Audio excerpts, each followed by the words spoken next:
اموی خلیفہ ہشام بن عبد المالک کے زمانے میں ایک مرتبہ عرب کے ایک علاقے میں سخت قحط پڑا اور قحط کا یہ سلسلہ کئی سال تک جاری رہا۔ ہزاروں لاکھوں لوگ بھوک سے مرنے لگے۔ خلافت کی طرف سے قحط زدہ لوگوں کو کوئی امداد نہ ملی، اس لیے اس علاقہ کے لوگوں نے اپنا ایک وفد خلیفہ ہشام سے امداد کی درخواست کرنے کے لیے دمشق بھیجا۔ اس وفد میں ایک نوجوان دروس بن حبیب بھی تھا۔ یہ بڑا بے باک نوجوان تھا۔ وفد دمشق پہنچا اور ہشام کے سامنے پیش ہوا تو کسی کی جرت نہ ہوئی کہ وہ خلیفہ سے بات کرے۔ دروس بن حبیب بھیڑ کو چیرتا ہوا خلیفہ ہشام کے سامنے جا کر کھڑا ہو گیا اور بادشاہ سے بات کرنے کی اجازت طلب کی۔ اس کی شخصیت میں بہت جاذبیت تھی، جو دیکھتا تھا متاثر ہوتا تھا، اس لیے بادشاہ بھی اس کی طرف متوجہ ہوا۔ دروس نے کہنا شروع کیا، امیر المومنین، ہم لوگ 3 سال سے شدید قحط کی مصیبت میں گرفتار ہیں۔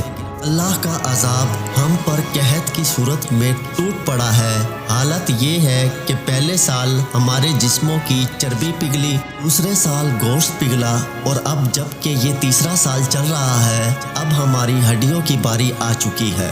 ہم لوگ یہاں اس لیے آئے ہیں کہ ہم نے سنا ہے کہ آپ کے خزانے میں بہت مال و دولت جمع ہے۔ اس دولت کی صرف 3 ہی صورتیں ہو سکتی ہیں، ایک یہ کہ اللہ تعالیٰ کی ملکیت ہو، دوسرے یہ کہ عوام کی ملکیت ہو، اور تیسری یہ کہ آپ کی ذاتی ملکیت ہو۔ اگر یہ اللہ تعالیٰ کی ملکیت ہے تو جناب کا اس کو دانتوں سے پکڑ کر رکھنا سمجھ میں نہیں آتا۔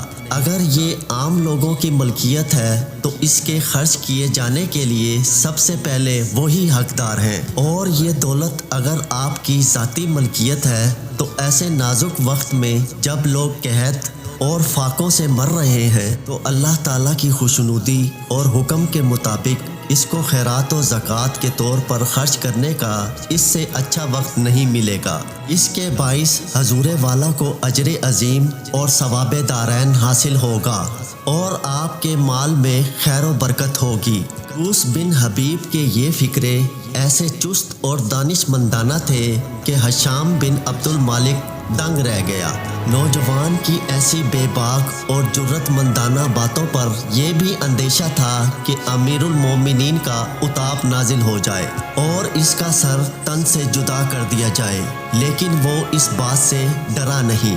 ہشام بن عبد المالک حالانکہ بڑا عظمت و جلال والا خلیفہ تھا، مگر اس نوجوان کی باتوں کی پکڑ ایسی تھی کہ وہ اس سے بچ کر نہیں نکل سکتا تھا۔ نوجوان کی باتوں نے اس کے دل پر گہرا اثر کیا۔ خلیفہ نے مسکراتے ہوئے کہا، اس نوجوان نے تینوں میں سے کوئی راستہ فرار کا نہیں چھوڑا۔ اس نے فوری طور پر خزانچی کو حکم دیا کہ وہ اس وفد کو 10,000 دینار قحط زدہ علاقہ میں تقسیم کرنے کے لیے دے اور 1,000 دینار اس نوجوان کو دے دیے جائیں۔ دوستو، آپ کو ہماری آج کی ویڈیو کیسی لگی ہمیں کمنٹ سیکشن میں ضرور بتائیے گا۔